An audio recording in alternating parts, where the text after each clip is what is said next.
Greetings, everybody, and welcome once more to the Dracovin Empire. Are ready to dive back in time?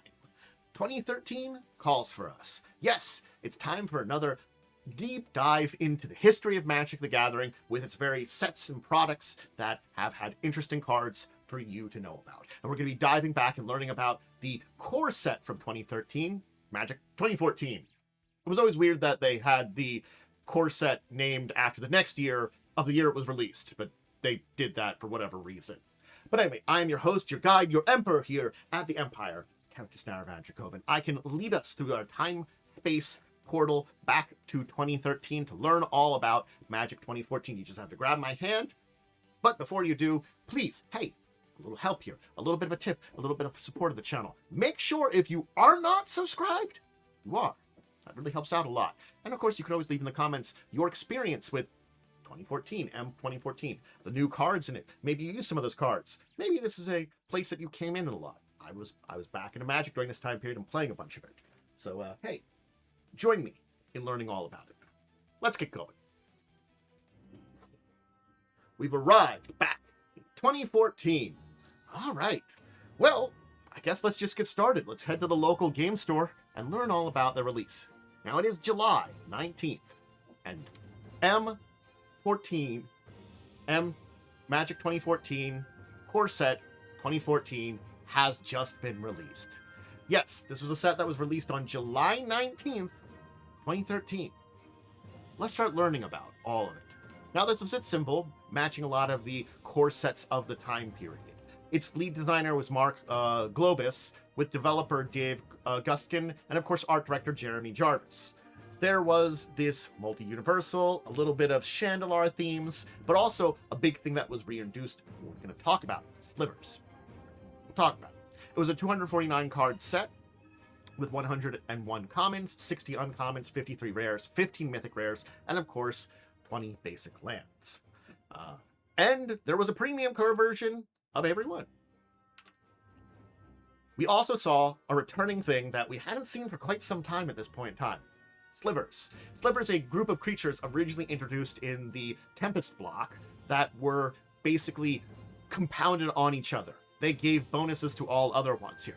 This was an evolution of them that was introduced at this point in time, with Slivers that gave bonuses to only the ones you control. As you can see, Bone Scythe here gives Sliver creatures you control double strike. But that's the word that's different. All the older Slivers were Slivers, all Slivers gain that. This one says Slivers you control gains that. So, technically speaking, the M14 ones were kind of a lot better. Kind of. More than the previous set, 2014 was heavily integrated with Duels of the Planeswalkers. This was celebrating the 20th anniversary, hey, and the logo had a kind of mythic orange, bronze color instead of the usual yellow or blue. The design and development teams kind of had an initial concept and game design, final development teams that were very important here. And these have kind of been used eternally at Wizards of the Coast, and basically these teams were kind of announced to the public in official capacity during this time period. Similar, as you can see here, there was a spotlight on Chandra. This was the card that they had for her. We can talk about here for a second, the Chandra Pyromancer, where if you tick a loyalty of 4, tick her up, deal 1 damage to target, and 1 damage to a player, and 1 damage to a creature they control, and that creature can't block. For 0, exile the top card of your library and playing it this turn, or exile, which is actually pretty good. And in -7, exile top 10 cards, and choosing instant sorcery, exile it, and copy it 3 times, and cost those copies without paying its mana cost. So there were some interesting things here for this version of Chandra. But yes, basically, it was a new Planeswalker card. It was made to be a splash in construction. There was a lot of Chandra-themed support cards, a lot of favor around Chandra that kind of found its way into the set. So Chandra is our spotlight. Similarly speaking, as we always talked before, there kind of was a story. There were a number of Magic stories released on the website. All of them were set in Chandra. That's why I'm kind of saying, though it's technically multiplanar, there is this more Chandra kind of thing going about it. Starting with The Prisoner of the Skep, which was released in June 26th of 2013, all the way through at the end of July 31st on 2013, Zurbit's Day. There were 6 stories that were technically related to this set that were released during this time period. Now, when it came to products, of course, we had our 16-card booster packs. They featured art from Archangel of Thune, Chandra Pyromancer, Garruk Caller Beast, Siphon Sliver, and Fiendslayer Paladin. We also had 5 intro packs, which we're going to talk about eventually toward the end of this video. 1 event deck, hey, we're bound to 1. A booster battle pack. If you don't know what a booster battle pack is here, just to quickly talk about it, it's basically a 2-player special starter set that kind of it can almost be seen as it. I take a drink here as I explain this. Basically, it was 2 booster packs, basically 2 decks, semi-randomized cards, 2 booster packs, a play guide, insert rules. So each deck contained 2 color-specific group of cards, and then you had the booster packs that you could kind of take that, throw in some cards from that booster to edit your little like mini deck and play with another person. So it was very much 2-player starter kind of thing.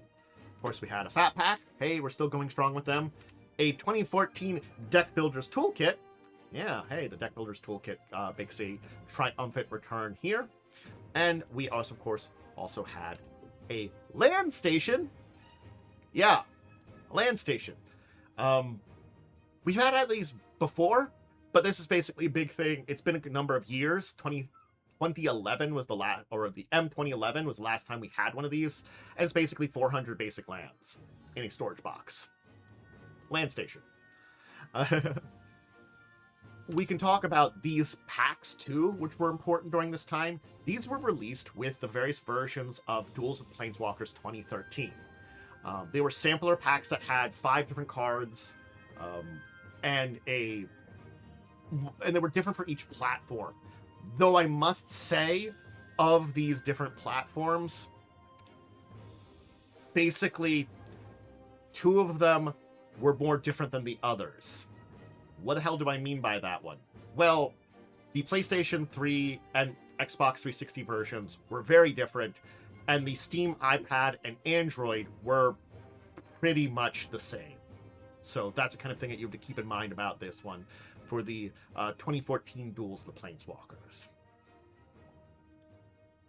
We'll talk about these a little bit more when we talk about the promos that are in with them. Now, I wasn't able to find a picture of it, but this set still did have the 6-card booster packs. It had the Bane's Banisher Priest on there. We'll talk about the card here for a second, but I just want to finish this discussion here. But basically, this is the last of the 6-card booster packs to be released. It was just an interesting thing that we know what it was, and I just could not find any online ever. It was very hard to search for it. But yeah, had the Baneslayer, our good priest here, Banisher Priest, who enters battlefield, exiles a creature an opponent controls until it leaves the battlefield. And it was the art on the pack. So, let's talk promotional cards. And we have to start with the pre-release that happened. The pre-release occurred on July 13th and 14th, and it had Magnetic Sliver here. Another new Sliver, which this one gives Sliver creatures you control +3/+3. Big old Sliver creature. For the release, hey, the release day, the launch day, which as we kind of previously stated was on July 19th, we had Colossal Whale. Big old whale, a 5/5 island walk that when it attacks, you may exile target creature defending player controls until the Colossal Whale leaves the battlefield.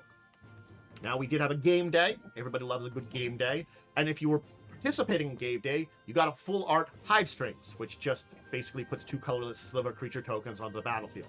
But if you got the top on game day, the top 8, you got a full art Goblin Diplomats, which taps to have each creature attack this turn if able. Hey, you could tap it on your turn and force all your things to attack, or tap it on opponent's turn to force all their stuff to attack. We also had a token. This was a promo token as part of the Core League set. An alternate 1/1 Sliver creature token. So this was different than the Sliver creature token that normally showed up in the tokens, which we'll talk about. But yeah, there was also, of course, a buy a box promo in the form of Ratchet Bomb, where you tap to put a charge counter on it, and you could sacrifice to destroy target non-land permanent with a converted mana cost equal number of counters on it. Now, there were also then the promos that appeared on the in those packs that you got with the samplers. There were 3 of them. Scavenging Ooze was for the Steam, iPad, and Android packs. So again, as I said, they were kind of different packs for those 3, but they had the same promo in them. These tiny, basically 5-card packs that you would kind of get with the alternate art promo as a 6th card. Scavenging Ooze here exiles a card from a graveyard. If it's a creature, it gets a +1/+1 counter on, you gain a life. Similarly speaking, then we had Bone Scythe Sliver that was, I talked about earlier, that was the PlayStation 3 one. Hi again, Bone Scythe. Different art there. And then for our Xbox 360 one here, we had the Ogre Battle Driver. This was an interesting one here that when another creature enters the battlefield under your control, that creature gets +2/+0 and haste until end of turn. So it gives anything that enters a big bonus and some haste. Now, of course, there was a 16th card in all the packs. Yes, what was that 16th card? It was a token or emblem. So yes, by this time we've kind of faded out on the kind of tips and tricks cards, but we still have the token and emblem as our 16th cards. Of course, the GOAT token here, produced by Trading Post, was just one of the 10 main ones, but there were also 2 emblems, and they took the form of either the Garruk Caller of the Beasts one or Lana of the Dark Realms one. Here's the Lana token, which basically gives all your swamps tap to add 4 mana. Pure mana. Now, there were sample decks that came out during this time period. Now, these were 35-card sample decks that were released at various events that happened during this time period. So, like, if they went to a convention or something like this, these decks had a selection of basic lands, commons, and uncommons. They all had 4 uncommons. Now, since they are very simple, basically commons, uncommons, and lands, I'm not going to get into the depths of what was in each of these ones. The white deck had basically 13 planes, which means it had 22 cards. So all these had the same number of lands, 13, 22 cards, of which basically 18 were common, 4 were uncommons. So very simple decks.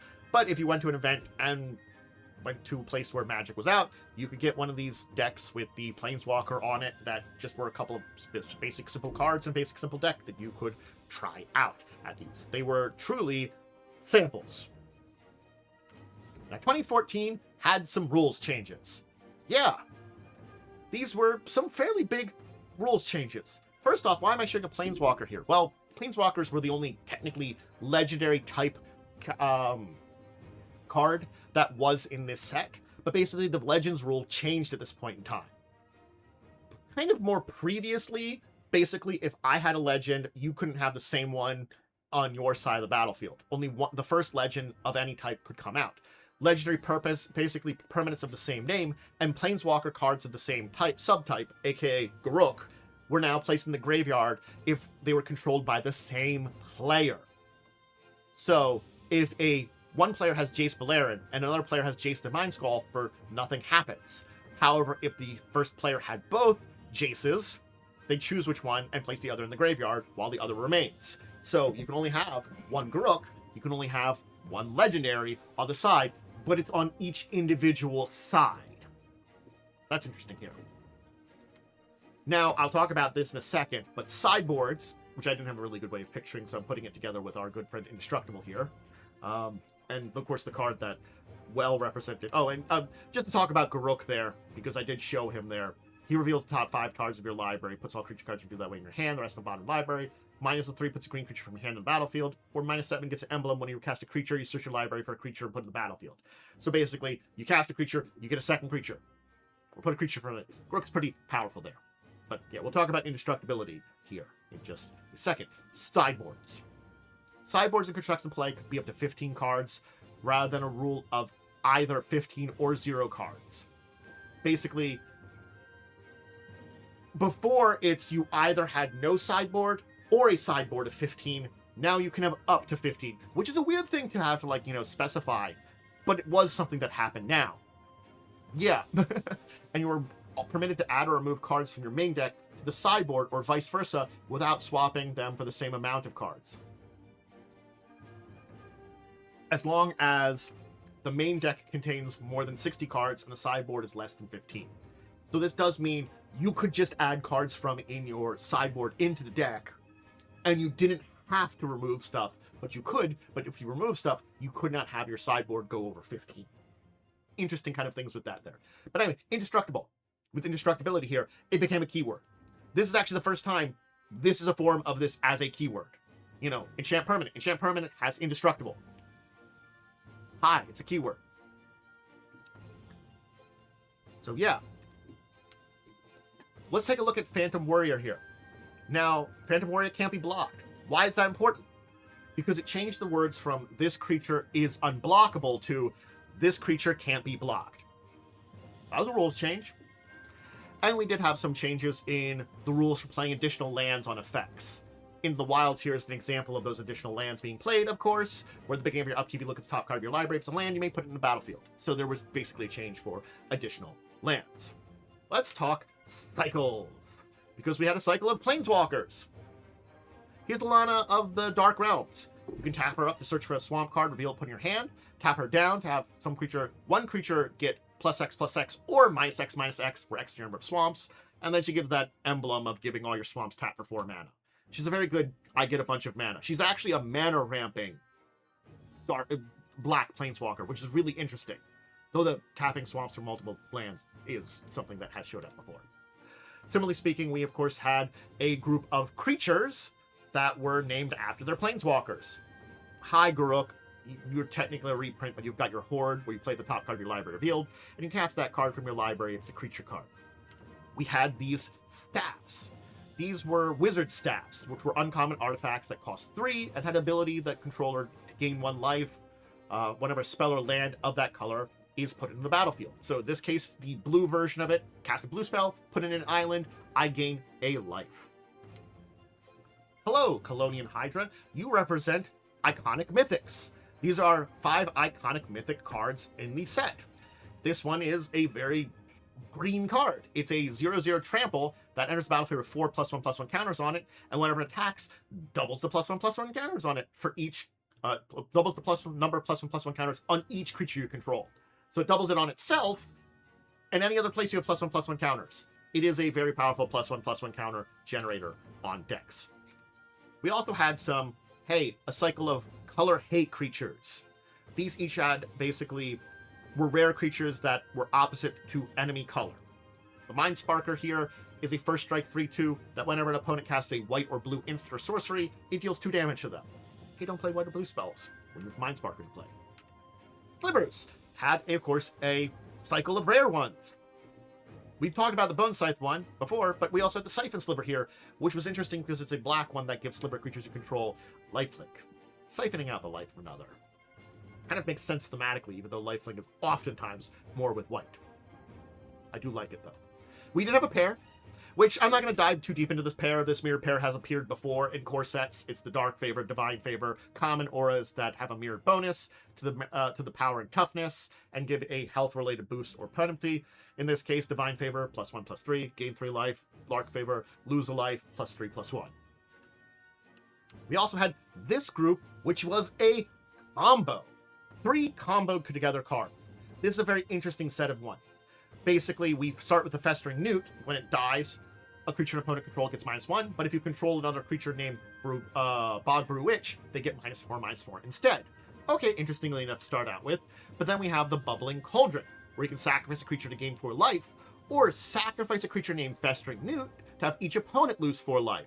So now the Newt plays off the Cauldron, and you gain life equal to the one's lost that way.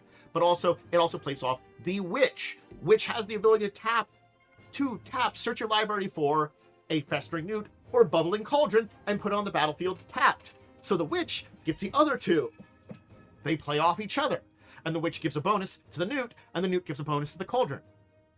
It's a fascinating kind of set, which is kind of neat.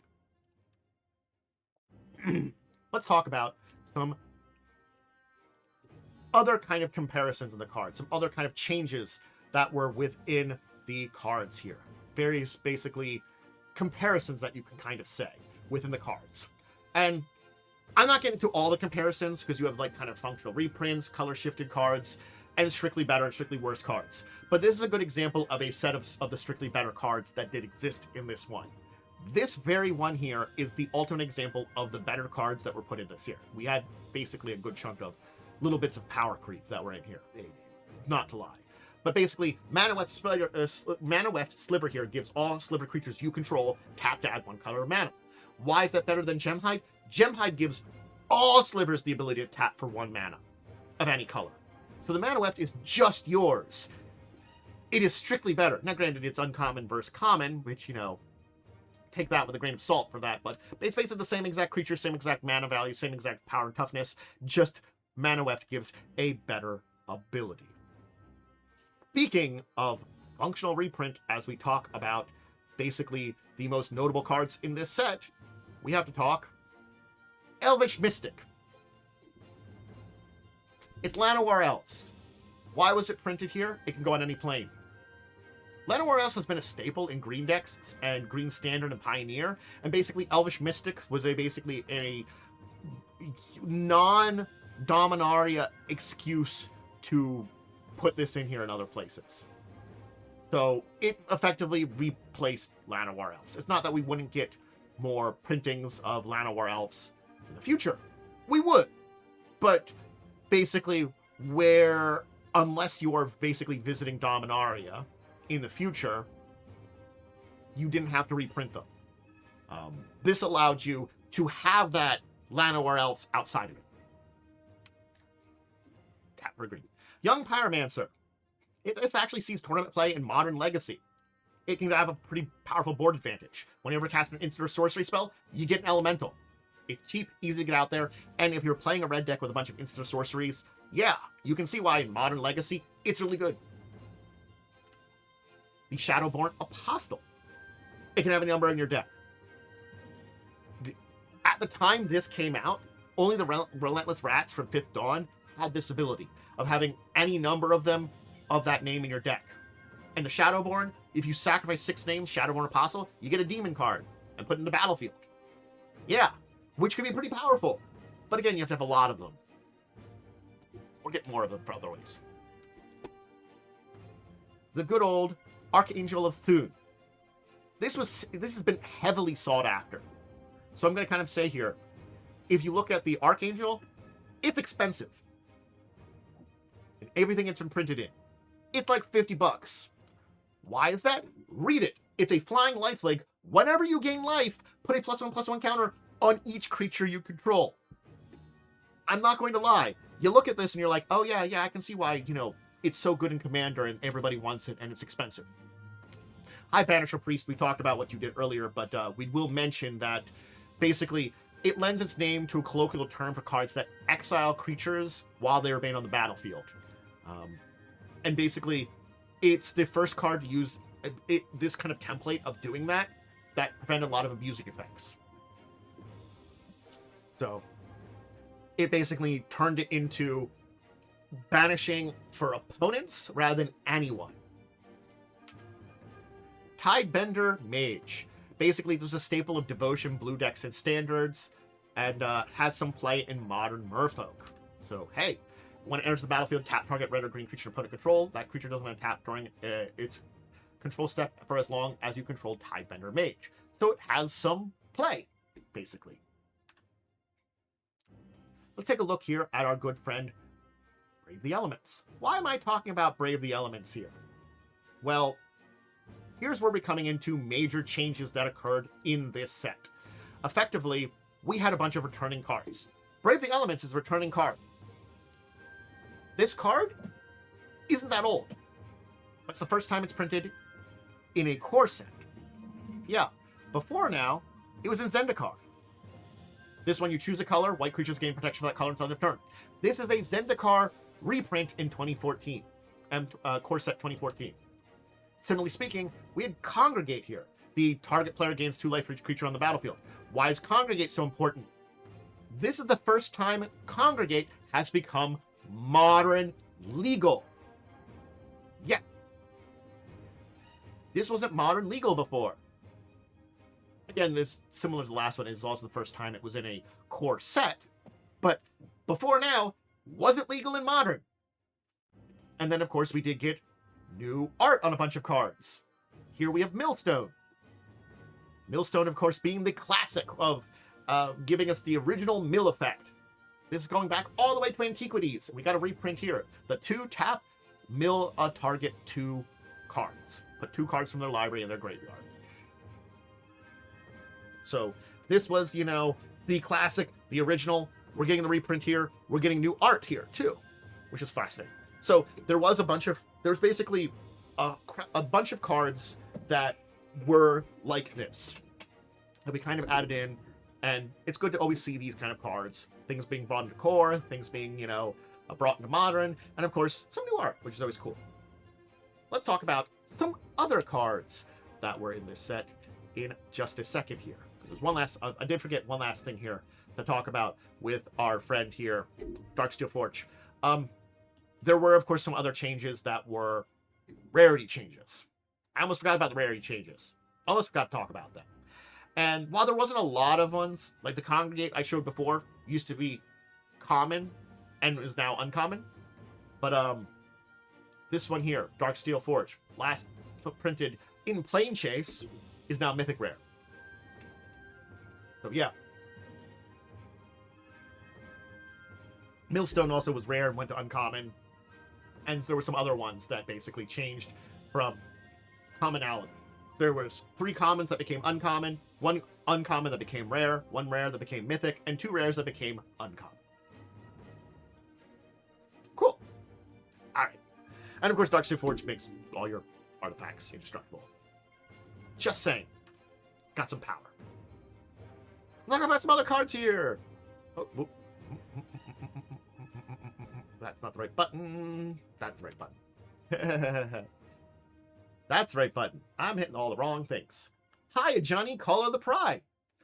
You put a +1/+1 counter on target creature for ticking him up. 4 loyalty to start with. -3, give something flying and double strike until end of turn. And of course, -8 to put X white cat tokens where X is your life total. Commander. Life gain decks. That number could be a lot. Johnny, Call of the Pride. Could be good, a lot of cats. Barrage of Expendables. I just wanted to add this one because I find it funny. It's a 1 red enchantment that for 1 red and sacrifice a creature, you do 1 damage to card, creature, or player. I just like it. Is it great? I don't know. I like it. Blightcaster, another one that I kind of really like, even though I don't know it's necessarily great. Whenever you cast an enchantment, target creature gets -2/-2 until end of turn. A black other color enchantment deck, or a black enchantment deck, could be kind of deadly with this. I could see something good. Maybe a curse deck. Dark Prophecy. Whenever a creature you control dies, you draw a card and lose a life. Now it is forced, mind you, but that could be pretty good there. Devout Invocation. Tap any number of untapped creatures you control. Put a 4/4 white flying angel token with flying in the battlefield for each creature tapped that way. I can double my creatures, and the other half of them are now flying angels. Dismissing the Dream. This one's a kind of weird one. Each creature an opponent control is an illusion, and has, when this creature becomes a target of spell or ability, sacrifice it. This is an interesting one because if you could combo it with something that you have on your side that very easily could target opponent's creatures, well, you know, I have some creatures that tap to target things. I can just make your things illusion and force you to sacrifice them. There's some combos there. Your Destinies. Of course, this one's a nice reprint. It works very well with Slivers. Enters the battlefield, choose a creature type. Whenever it casts a spell, put a charge counter on it, and creatures you control of that type get +1/+1 counter for each charge counter on it. So yes, if I call that Slivers, cast a lot of Slivers. Your Destiny makes them big. Dragon Egg. I like Dragon Egg because it reminds me of the old Rook Egg from back in Arabian Nights. It's a 0/2 defender. When it dies, you get a 2/2 red dragon. But this dragon has fire breathing. The tap 1 red to give something +1/+0 until end of turn.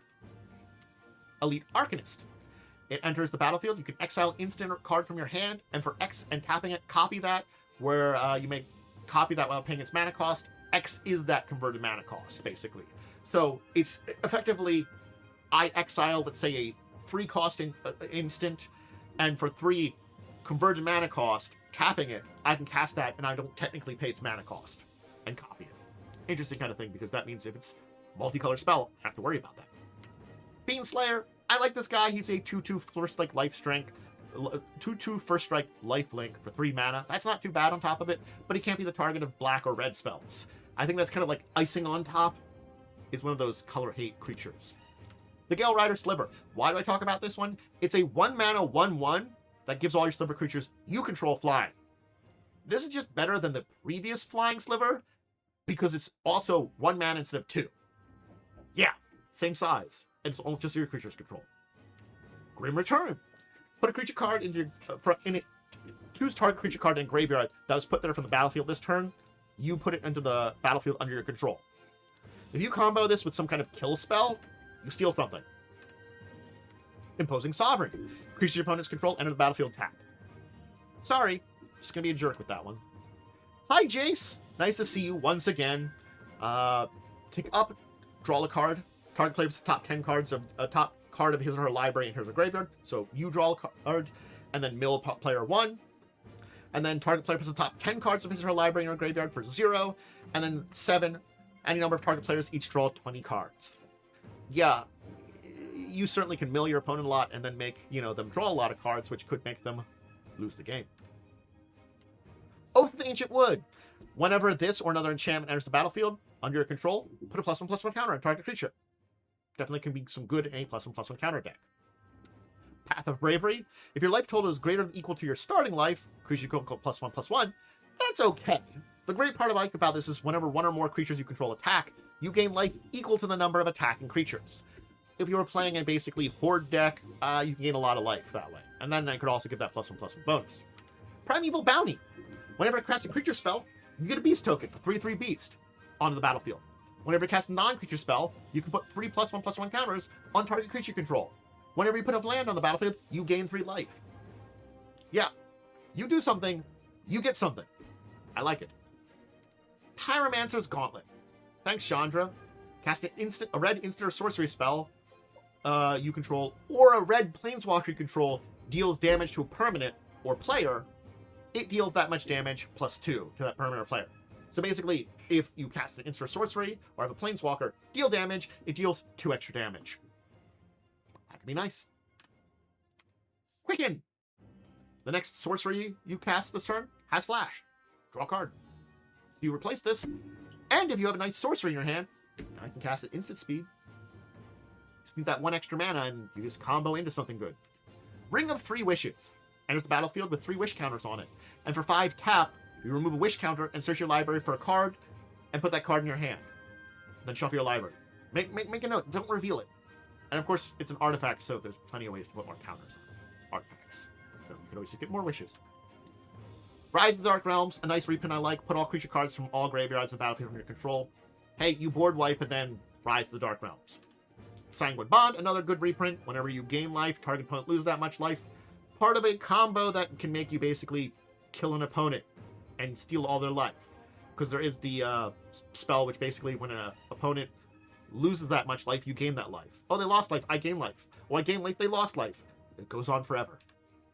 Scourge of Valakis. A flying dragon that whenever it or another dragon enters the battlefield under your control, it deals X damage to target creature or player with X number of dragons you control, and has the fire-breathing ability of getting +1/+0 until end of turn for 1 red. Yeah. Great in a dragon deck. You just nuke people. Seraph the Sword. I kind of like this one. It's a flying 3/3 that prevents all combat damage that be dealt to it. It doesn't matter if it's attacking or blocking. The Shadowborn Demon. Hey, it's the big demon in this deck. When it enters the battlefield, destroy target non-demon creature. And at the beginning of your upkeep, if there are fewer than 6 creature cards in your graveyard, sacrifice a creature. Granted, if you have a lot of creature cards in your graveyard, you don't do that. That's a 5/6 flying. Can be good. Soulmender. Is it great? No. Do I like it? Sure. It's a 1/1 for 1 white that taps a gain of life. I like it. Stronic Resonator. 2 tap.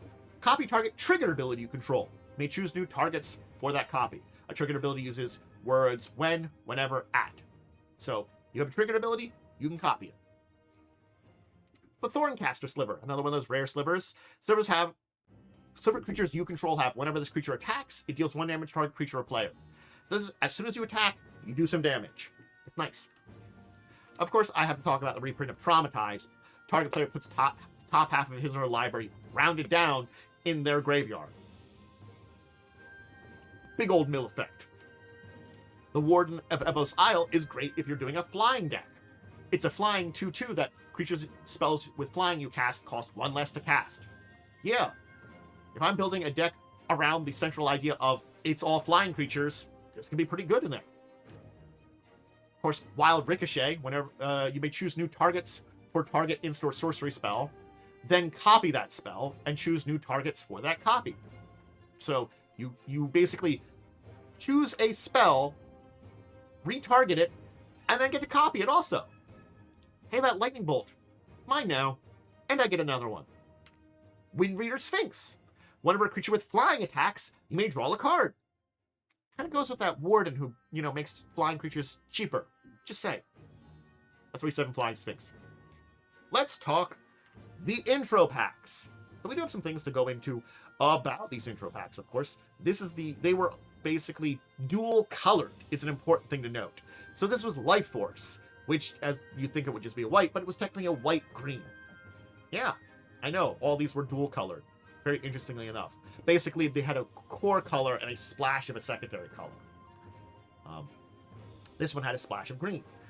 So yeah, its 2 rares, of course, were Ajani's Chosen and Indestructibility. We've talked about Indestructibility before, the one that gives something indestructible. But Ajani's Chosen is whenever an enchantment enters the battlefield under control, you get a 2/2 white cat token. And if the enchantment is an aura, you can attach it to that token. So basically, whenever I'm playing an aura, before I would attach it, or I'm basically targeting things, I could retarget it to the cat with Chosen in play. Our blue deck here, then, our deck by the name of Psychic Labyrinth, was a white-blue deck. Basically, each color is represented twice. I will note that. So we've got our 2 white colors. But the rares are of the primary color in all these decks, too. I will also note that.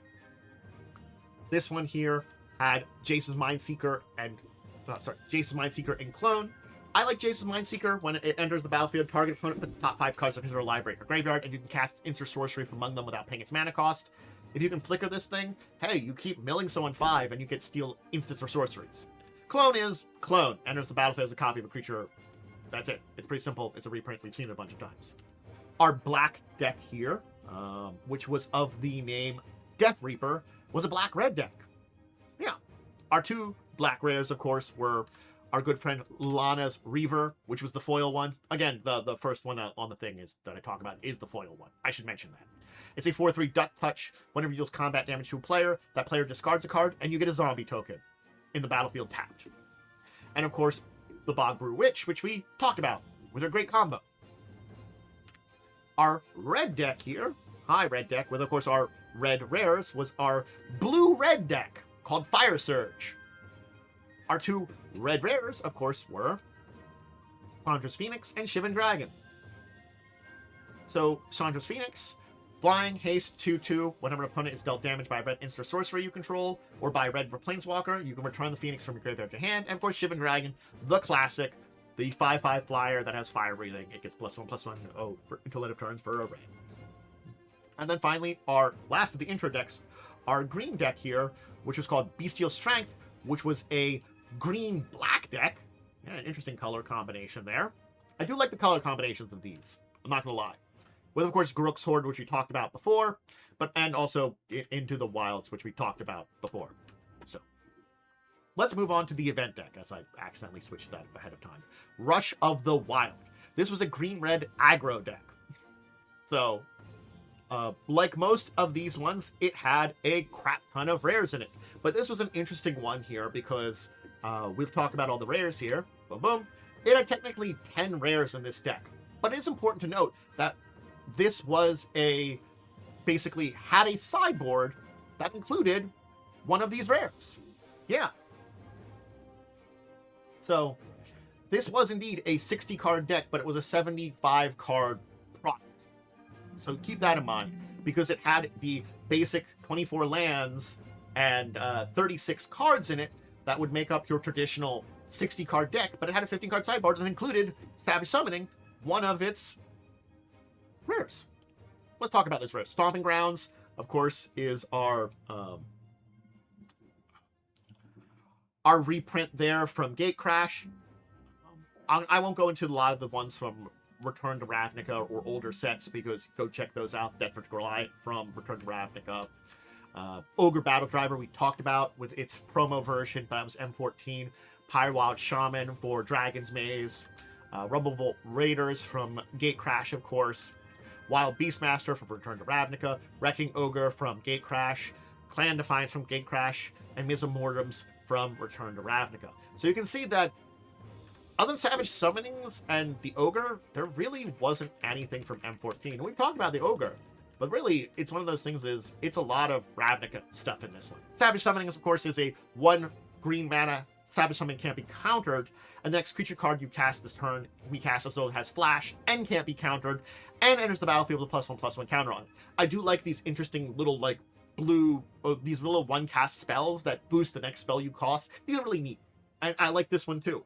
Basically, it can prevent countering from itself, and the next card cast as a flash, because it's an instant, meaning I could just flash something in, and it's a little bigger. So it's fun. But there you go. There's Core Set 2014, M14, whatever you want to call it. I think it was a pretty decent core set. A lot of interesting reprints, a lot of interesting cards. It was exploring that kind of what it means to be a core set. And there's a lot of interesting cards that are here, that some of which have become pretty big out there. Others, not so much. It's a mixed bag, of course, with all core sets and with all these things. And it was kind of meant to be. But it was an interesting kind of point in time here, as we're kind of moving in deeper into the next decade that would become what Magic is now. What we kind of see it as in it. And the evolution of Magic at this point in time is kind of being seen, especially with this core set. I hope you've enjoyed diving into it and learning all about it with me. But yes, that'll be it for today. Please check out the rest of my stuff, whether on YouTube or Twitch. If you're joining me on Twitch, I record these videos on from there, live. You can always join me during that. We can chat after or before that. I do gaming. I do live plays of TTRPGs. Fall of Atmosphere is my current one that's ongoing, Wednesdays at 8. I also have my talk show kind of podcasty things, discussing tabletop Saturday at 6. Those are the two things I like to shout out the most. But basically, you can hang out, see me doing some gaming, other stuff over on Twitch. But all the tabletop stuff, that's over on YouTube. So if you're just over on YouTube side, hey, remember to subscribe, remember to comment. Those are good things. But you can just hang out and hang out over there. All my archived things had up all these videos, all my old live plays of TTRPGs, even ones older than Fall of Abenswell, end up there. So you can always check those out. Check out my social media link below for updates on when things are uploaded on YouTube and when I'm going live over on Twitch. Discord's the best of them all. I do put stuff out in all of them. Anyway, until the next time, we talk about anything. We dive in. I bid all of you out there a deep and wonderful farewell.